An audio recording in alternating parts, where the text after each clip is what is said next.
우화를 하나 말씀드리겠습니다. 여러분들 중에 이 동화를 아는 분들도 계실 텐데요. 어느 동물나라 한 연못가에 입이 큰 개구리가 한 마리 살았습니다. 그 개구리는 자신의 입이 세상에서 제일 크다고 그렇게 생각을 했는데요. 그러던 어느 날 연못가에 헤엄치고 있던 입 큰 개구리가 연못가에 새로운 목욕탕이 생긴 것을 발견하게 되었습니다. 그리고 목욕탕 입구에는 이런 안내문이 걸려 있었습니다. 입이 작은 동물이 입이 큰 동물의 등을 밀어주는 목욕탕, 이런 간판이 걸려 있었습니다. 안내판을 읽은 이 입 큰 개구리는 회심의 미소를 짓고 아주 위풍당당하게 목욕탕으로 들어갔습니다. 아마도 나보다 입이 큰 동물은 없을 거야 이러면서 말이죠. 그런데 이게 웬일입니까? 누가 내 등을 밀어주려나 하고 탕 안을 둘러봤는데 이 큰 개구리는 자기보다 입이 더 큰 개구리를 발견하게 된 겁니다. 결국 그는 다른 입 큰 개구리의 등을 열심히 밀어주고 집으로 돌아왔습니다. 이 입 큰 개구리는 자존심이 너무 상하는 거예요. 내가 지금까지 입 크기만큼은 누구에게도 지지 않는다라고 생각을 했는데 오늘 자기보다 더 입 큰 개구리를 만나서 등을 밀고 왔으니 너무 억울한 거예요. 그리고는 결심을 합니다. 병원에 가서 성형수술을 해야 되겠다. 입을 좀 더 째야 되겠다. 이렇게 해서 입을 확대하는 수술을 하게 됩니다. 그리고는 이제 이 큰 개구리가 다시 의기양양하게 그 목욕탕을 다시 찾아갑니다. 그런데 이게 웬일입니까? 목욕탕 한가운데 하마가 한 마리 딱 들어앉아 있는 거예요. 개구리는 그날도 하마의 등을 열심히 밀어주고 집으로 돌아왔습니다. 너무 화가 나는 거예요. 2번 연속으로 자기보다 입 큰 동물의 등만 밀고 왔으니 얼마나 짜증이 나겠습니까? 다시 한 번 더 입을 크게 만드는 수술을 하기로 결심을 합니다. 그리고는 수술을 받고 다시 만면의 미소를 띄우면서 그 목욕탕을 다시 찾았는데 이번에는 그 탕에 들어가자마자 어떤 동물을 발견했느냐? 악어를 만나게 된 거예요. 악어가 목욕탕에서 유유하게 이 목욕을 하고 있었던 것입니다. 그날도 역시 그 악어의 등을 이 입 큰 개구리는 열심히 밀어야만 했습니다. 그리고는 개구리가 다시 성형외과를 찾아갔습니다. 입을 더 째달라고. 그랬더니 의사가 하는 말이 이제는 안 된다고. 여기서 입을 더 째면 하루밖에 못 산다고. 이렇게 만류를 하는 거예요. 그런데 자존심이 상할 대로 상한 이 큰 개구리는 괜찮다고. 내가 하루를 살아도 내가 억울해서 이대로는 못 살겠다. 내가 누군가에게 내가 등을 한번 밀고 내가 죽어도 죽어야 되겠다. 괜찮습니다. 의사 선생님, 째주세요.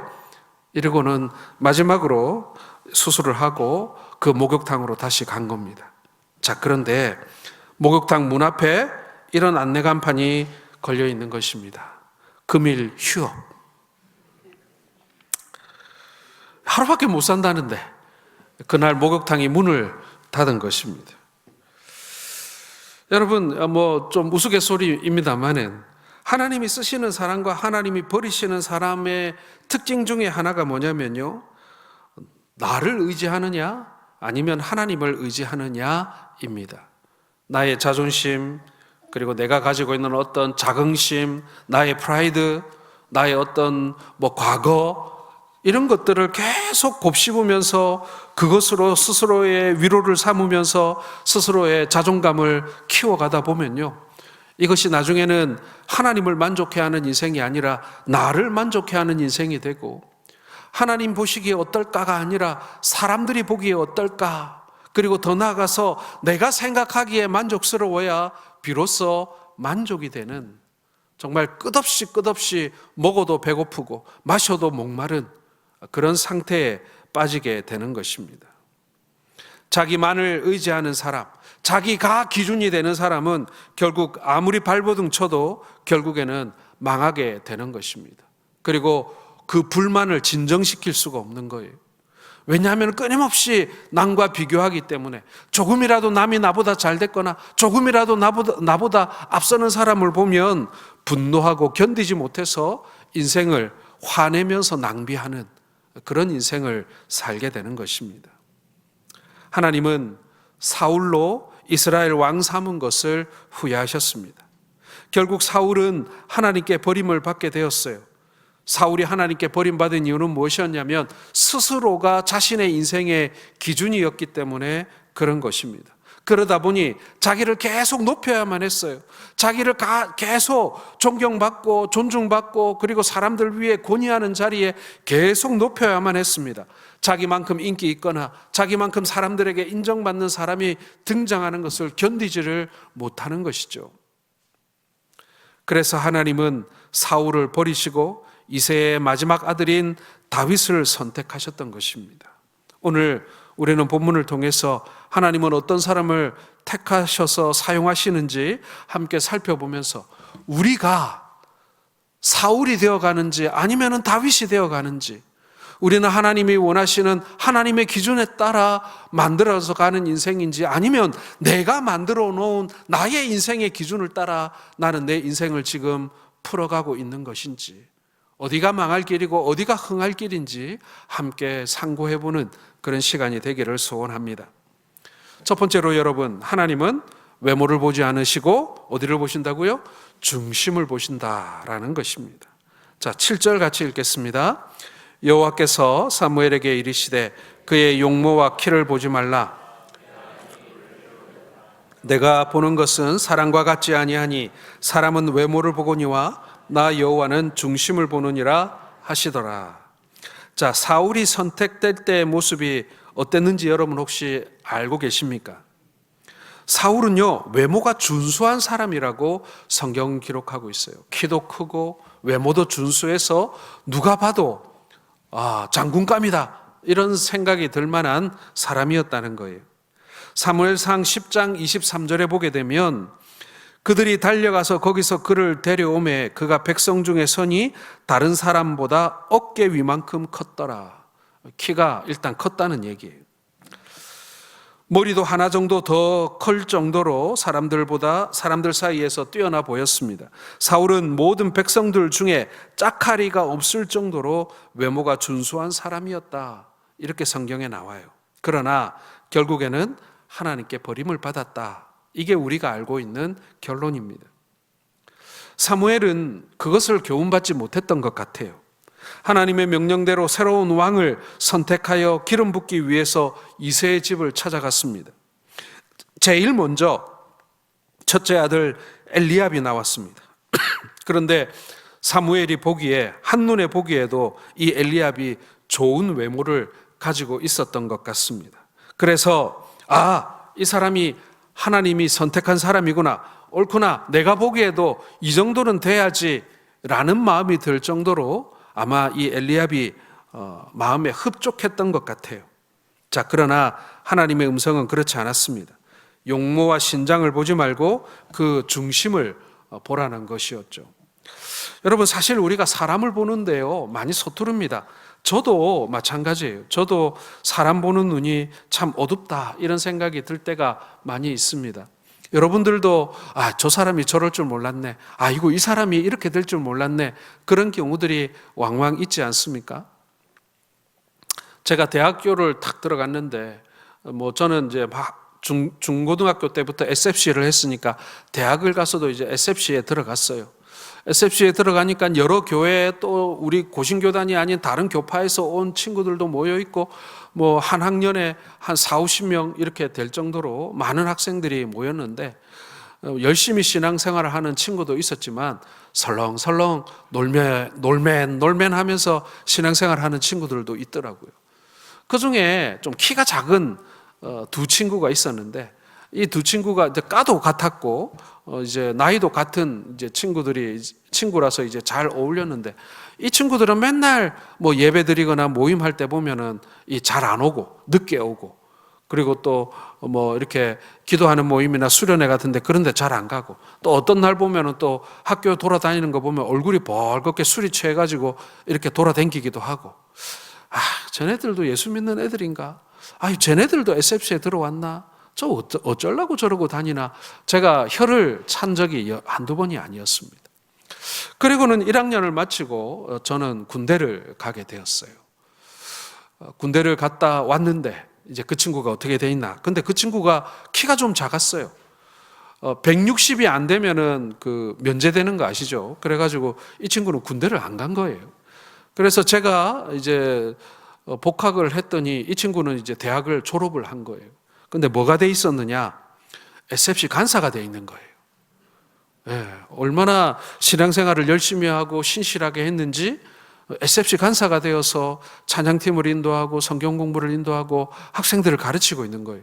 그러니까 저는 이제 동갑내기 같은 그 학번에 같은 친구였지만 그래도 이제 간사님이 되셨으니까 제가 이제 그때부터는 누구누구야라고 이름을 부르지 않고 간사님 하고 이렇게 불러줬는데 제 마음이 그런 마음이 드는 거예요. 야, 정말 신기하다. 내가 볼 때는 분명 저거 어디다 쓰겠나 싶었는데 아니 군대 한번 딱 갔다 오니까 3년 사이에 저 친구가 저렇게 신실한 하나님의 귀한 일꾼이 되어 있을 줄 어떻게 알았겠습니까? 그리고는 저와 함께 신학교를 들어갔고 지금은 선교사가 되어서 사역을 하고 있습니다. 그런데 선교 사역을 얼마나 잘하는지 아마도 지금 최근에 우리 교단 선교사 중에 제일 사역 잘하는 선교사 중에 한 명으로 인정받고 있는 그런 선교사가 되었습니다. 우리가 보기에 우리가 판단하기에 아유 저거 안 되겠어 아니면은 반대로 야 저 사람 저거 분명히 성공할 거야 라고 생각하는 그런 판단들을 우리가 사실은 많이 하곤 합니다. 그러나 하나님의 판단은 우리와 다를 때가 많다라는 것이죠. 우리가 보지 못한 것들을 하나님은 보시고요. 그리고 우리가 판단하지 못하는 그 배부 깊숙이 숨겨져 있는 그 사람의 중심을 하나님께서는 보신다라는 것입니다. 성경은 사람은 외모를 보지만 하나님은 중심을 보신다라고 말씀하고 있습니다. 오늘 우리가 사는 세상은 외모지상주의라고 말하지 않습니까? 돈만 있으면 얼굴도 싹 뜯어 고쳐서 완전히 새로운 사람이 되는 그런 세상입니다. 그래서 이후에 천국 가면 이름과 얼굴이 매치가 잘 안 돼서 혼란스러울 거다라는 우스갯소리도 나옵니다. 오늘 본문 다음 장, 즉 사무엘상 17장에 보면 다윗이 골리앗과 싸우는 장면이 나와요. 골리앗이 나와서 사신 하나님의 이름을 모욕하였습니다. 그때 사무엘이 골리앗을 향해 다윗이 골리앗을 향해 뛰어가면서 외친 그런 말이 있죠. 사무엘상 17장 45절 한번 같이 읽어보겠습니다. 다윗이 블레셋 사람에게 이르되 너는 칼과 창과 단창으로 내게 나아오거니와 나는 만군의 여호와의 이름 곧 내가 모욕하는 이스라엘 군대의 하나님의 이름으로 내게 나가노라. 네, 다윗이 골리앗을 향해 달려갈 때 그가 했던 말인 것입니다. 다윗의 중심에는 하나님이 있었어요. 중심에 하나님이 있었기 때문에 골리앗이 하나님의 이름을 모욕할 때 더 참지 못하고 뛰쳐나갔던 것입니다. 하나님이 사용하시는 일꾼은요, 그 중심에 하나님을 향한 뜨거운 사랑과 열정이 있는 것을 볼 수가 있습니다. 그리고 그를 하나님께서는 사용하시죠. 사무엘의 눈에 볼 때는 분명 맞이였던 엘리압이 깜이었어요. 왜요? 그 외모로 봐서는 더할 나위 없었거든요. 그러나 그에 비해 다윗은 어땠을까요? 용모가 붉고 아름다웠다고는 했지만 그러나 그 장군이 그 얼굴 예뻐서 어디 쓰겠습니까? 그렇죠? 도리어 손발이 크고 키가 크고 근육이 있고 아니면은 좀 남자처럼 좀 뭐랄까 남자답게 생기고 그게 더 리더로서 더 나아 보이지 않겠습니까? 아마도 그의 아버지였던 이새의 눈에도 그리고 사무엘의 눈에도 분명 말자 아들이었던 다윗은 그렇게 장군감 아니면은 왕의 제목이 되어 보이지는 않았을 것입니다. 다윗이 전쟁터에 아버지의 심부름으로 나아갔을 때에도 사람들은 그에게 아무런 기대를 하지 않았어요. 도리어 사무엘과 이 사울 왕과 그의 신하들은 이 다윗을 비웃었단 말이에요. 저렇게 조그마한 애가 나와서 뭘 어떻게 하겠냐. 싸움에 나가서 비참하게 죽고 말 텐데 갑옷도 입혀봤다가 창도 들려봤다가 근데 어떤 것도 감당하지 못하는 연약한 아이였던 것입니다. 그런데 하나님께서는 그 중심을 보셨고 그 중심을 따라 그를 귀하게 사용하셨다라는 것입니다. 사랑하는 성도 여러분, 외적 조건이 하나님께서 우리를 판단하시는 조건이 아니라는 거 여러분 꼭 기억하시길 바랍니다. 내가 어떤 출생의 조건, 아니면 내가 어떤 신체적 조건, 내가 어떤 교육 조건, 그리고 내가 지금 어떤 직업을 가지고 있고 내가 사회적 지위가 어땠던, 여러분 그것은요 하나님 보시기에 별로 중요하지 않습니다. 우리 사람들은 어떻게 생각하냐면, 우리 그리스도인들, 우리 성도들조차도 어떻게 생각하냐면요, 사회적으로 성공한 사람은 하나님이 더 귀하게 쓰실 것이다, 이렇게 생각하는 성향이 있습니다. 절대로 그렇지 않습니다, 여러분. 절대로 그렇지 않아요. 사회적으로 성공했다고, 사회적으로 부유해졌다고, 사회적으로 높은 자리에 올라갔다고 하나님께서 저 사람 잘 쓰실 것이다? 우리가 보기에는 그렇죠. 하나님께서 나 같은 별 볼 일 없는 사람 쓰는 것보다 저 높은 자리에 있는 사람, 저 사람 하나님이 딱 붙들어 사용하시면 더 성공적으로 더 큰 일 하는데 사용하실 것 같죠. 그런데 안타깝게도 그렇게 성공한 사람들, 그렇게 잘 나가는 사람들이 하나님께 쓰임바 되는 경우가 아주 극히 드물더라는 것입니다. 왜 그렇습니까, 여러분? 하나님의 기준이 우리의 기준과 다르기 때문에 그런 것입니다. 하나님이 사용하시는 것은 그 중심이 하나님께 있는 자입니다. 결코 외적인 조건이 사람들이 보기에 야, 저 사람 쓸만한 사람이다, 그런 조건으로 하나님이 사용하시지 않는다는 얘기예요. 하나님이 이왕 쓸 것 같으면 좀 잘난 사람 쓰시면 하나님이 일이 좀 수월할 텐데, 아닙니다, 여러분. 도리어 하나님 더 쓰시기 어려울 때 많아요. 그 고집 꺾느라고, 그 자아를 깎아내리느라고, 그 자존심 다시 깎아 사용하시느라 하나님이 진땀을 빼시는 거예요. 그 잘난 사람 하나 써보려고 말이죠. 그러나 자신이 얼마나 작은지, 자신이 얼마나 부족한지, 자신의 죄인됨을 알고 자신의 자금을 아는 사람은요 하나님 쓰시기 너무 좋으신 거예요. 왜요? 그 중심에 하나님이 가득하기 때문에 그런 것입니다. 그렇게 사용하실 수 있기 때문에 그렇다는 거예요. 물론 여러분, 이것이 성공한 사람은 절대로 하나님께 쓰임받지 못하고, 사회적인 약자나 연약하고 가난한 사람은 다 하나님께 쓰임받을 수 있고, 그런 말을 하는 것은 아닙니다. 그러나 그 환경이 그 하나님의 판단을 결정하지 않는다는 거 여러분 꼭 기억하시고, 중심을 하나님께 두시는 우리 성도들 되시기를 주의 이름으로 축원합니다. 두 번째로 여러분, 하나님은 약한 자를 사용하십니다. 자, 11절 상반절 같이 읽겠습니다. 또 사무엘이 이새에게 이르되 내 아들들이 다 여기 있느냐? 이새가 이르되 아직 막내가 남았는데 그는 양을 지키나이다. 자, 사무엘이 이새의 집에서 첫째 아들 엘리압을 보았을 때 그의 외모에 반했습니다. 그러나 하나님은 그의 외모를 보신 것이 아니라 그의 중심을 보시고 선택하지 않으셨습니다. 이렇게 일곱 명의 아들들을 보았지만 하나님이 선택할 사람은 없었어요. 그때 사무엘이 이새에게 묻습니다. 당신에게 아들이 여기 지금 있는 아들이 다냐? 라고 물었을 때 비로소 사무엘은 이새의 아들이 7명인 줄 알았는데 아니다, 막내가 하나 더 있었다라는 것을 알게 됩니다. 좀 아버지가 좀 너무한다는 생각이 들어요.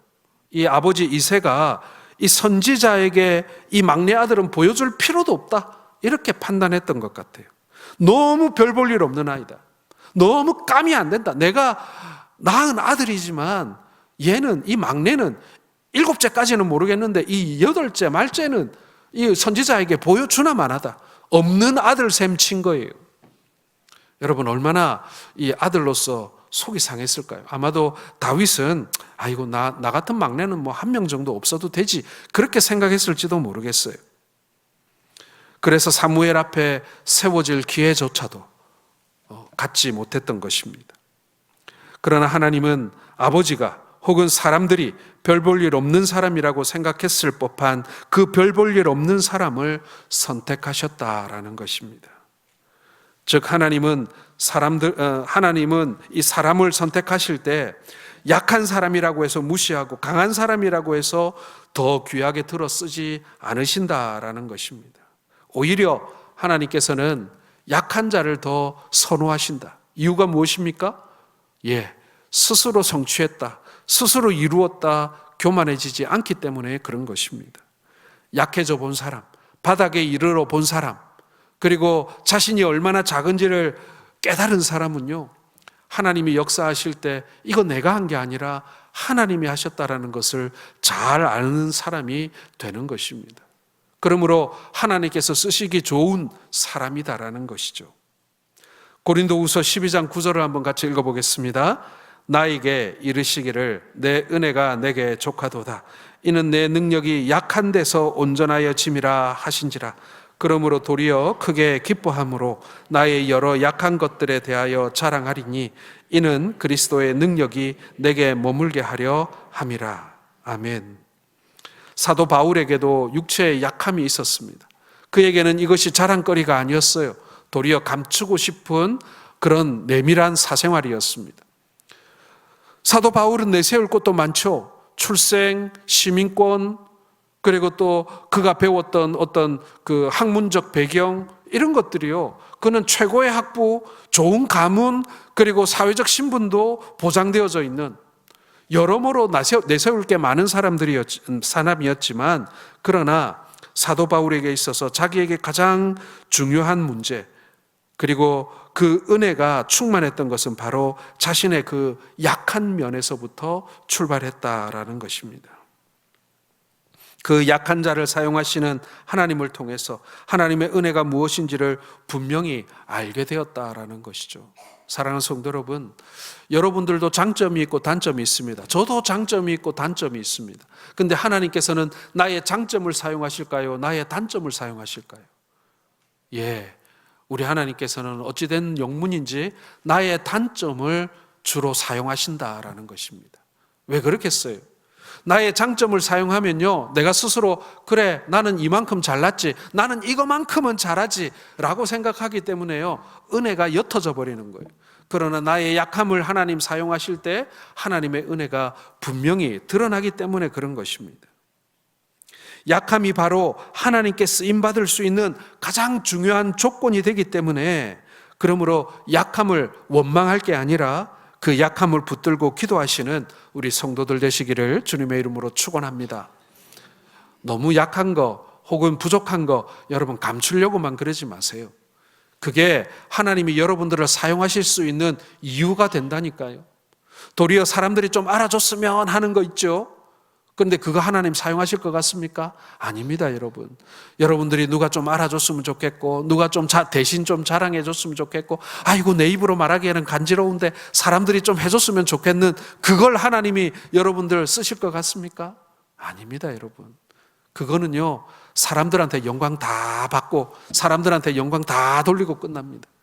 하나님이 쓰시는 것은요, 나의 약함, 나의 부족함, 그걸 들어 사용하고 계시는 것입니다. 왜요?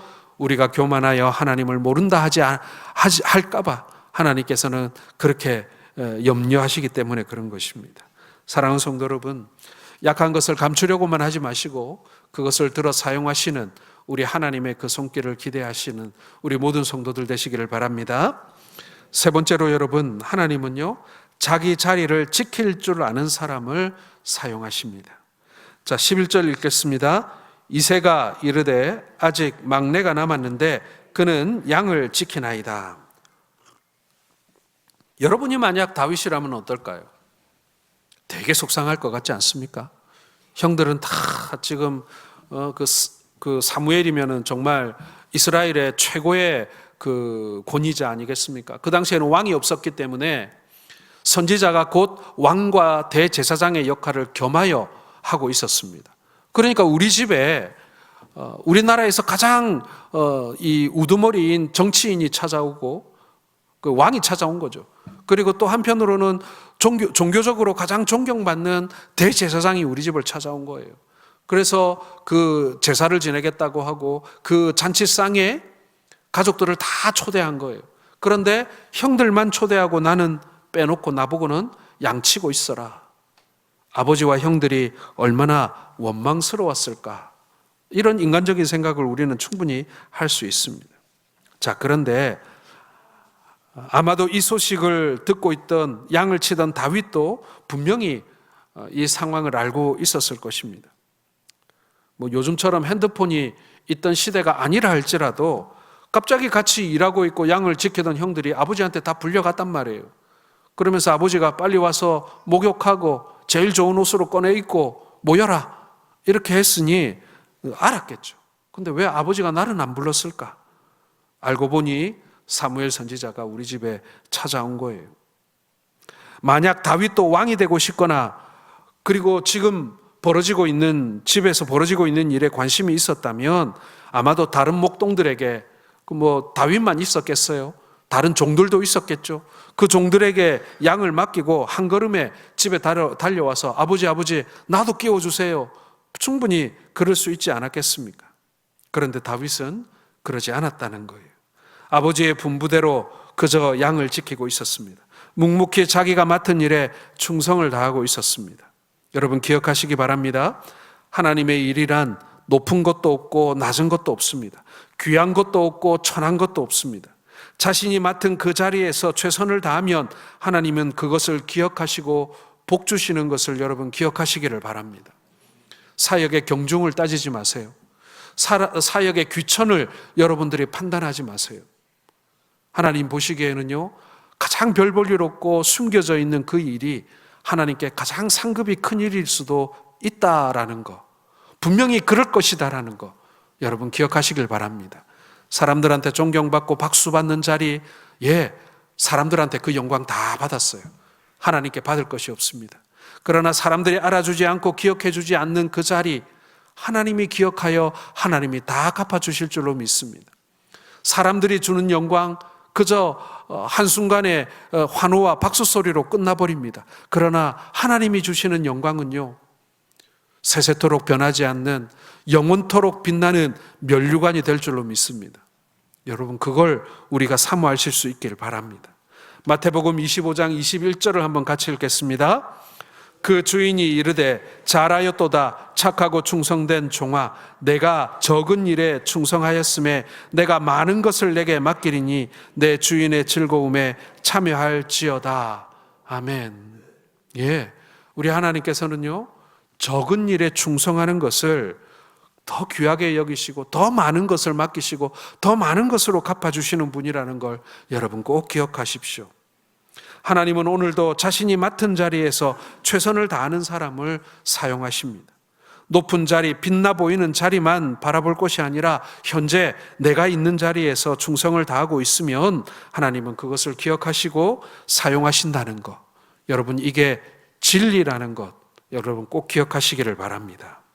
마지막 네 번째로 하나님이 쓰시는 사람은요, 성령에 감동된 사람입니다. 자, 13절을 같이 읽겠습니다. 사무엘이 기름 뿔병을 가져다가 이날 이후로 다윗이 여호와의 영에게 크게 감동되니라. 자, 여러분 이것이 세상의 원리와 성경의 원리의 가장 큰 차이입니다. 아마도 세상의 성공학들의 책을 보면요, 앞에서 언급한 내용들을 다루고 있을 거예요.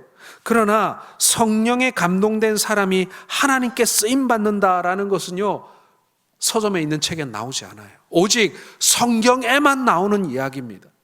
작은 일에 충성해라, 그리고 외모가 아니라 그 마음가짐이 중요하다, 이런 것들은요 다른 성공학 책에도 나오는 이야기들이에요. 그러나 성령 충만함이 있어야 한다는 얘기는요 오로지 성경에만 나오는 이야기입니다.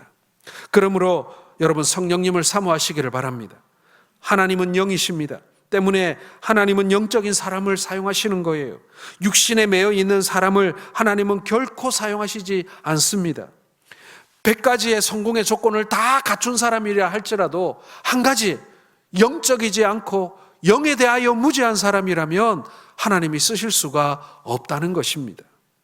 성령의 임재와 권능, 그분의 감동하심과 함께하심을 여러분 잊지 마시기를 바랍니다. 역사는 성령이 인도하는 대로 움직일 때 나타나는 거예요. 항상 성령님의 자원과 능력을 구할 때 하나님께 쓰임받게 될 줄로 믿습니다. 초대교회에 하나님께 쓰임을 받았던 많은 믿음의 선배들의 특징은요, 성령의 인도를 받았다라는 것입니다. 그래서 여러분 사도행전을 성령행전이라고 부르지 않습니까? 성령의 인도를 받으면 하나님으로부터 비로소 쓰임을 받게 되는 것입니다.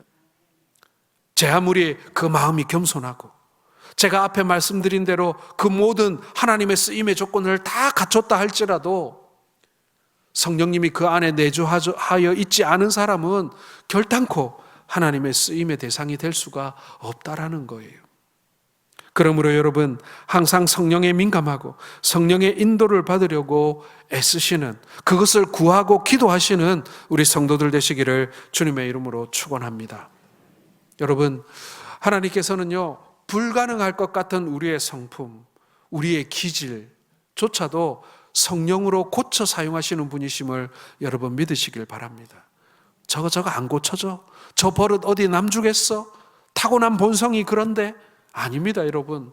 성령께서 사용하시면요, 성령께서 붙드시면요, 우리가 제 아무리 못난 성품, 못난 성격을 가지고 있다 할지라도 하나님께서는 고쳐 사용하시는 분이라는 것, 여러분, 우리가 그것을 믿어야 할 줄로 믿습니다.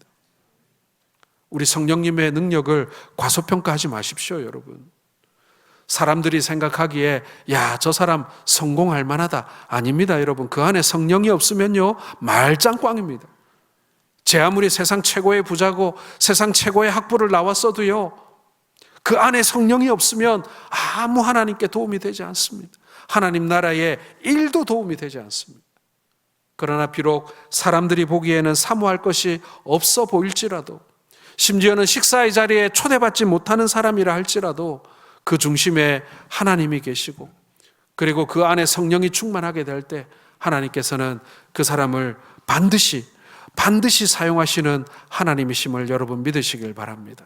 여러분, 우리 성도들, 우리에게 남겨진 믿음의 삶을 살아가는 동안 여러분, 우리 모두는 하나님께 유용한 사람이기를 원합니다. 하나님께서 야, 너 정말 쓸모있는 그런 성도구나, 너는 정말 쓸모있는 제자구나, 너를 정말 하나님의 나라에 정말 유용하고 도움이 되는 사람이구나, 여러분 그렇게 인정받고 싶지 않으십니까?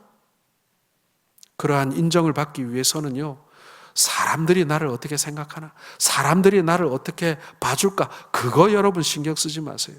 중요한 것은 내 마음의 중심이 지금 무엇으로 차 있는가, 내 마음의 중심이 겸비하게 하나님의 은혜를 갈구하며 하나님의 도우심을 소망하며 살고 있는가, 그리고 성령의 충만함을 입고 있는가. 여러분, 그게요, 내가 졸업장 몇 개 땄는지, 사회에서 직장을 뭘 다니고 있는지, 그리고 내가 얼마만큼 배웠는지, 그리고 키가 얼마나 큰지, 외모가 얼마나 잘생겼는지, 그것보다도 훨씬 더 중요한 문제라는 것. 여러분, 그것을 기억하시면서 우리 하나님과 함께 동행하시는, 그리고 하나님께 귀하게 쓰임받는 우리 모든 성도들 되시기를 주님의 이름으로 축원합니다.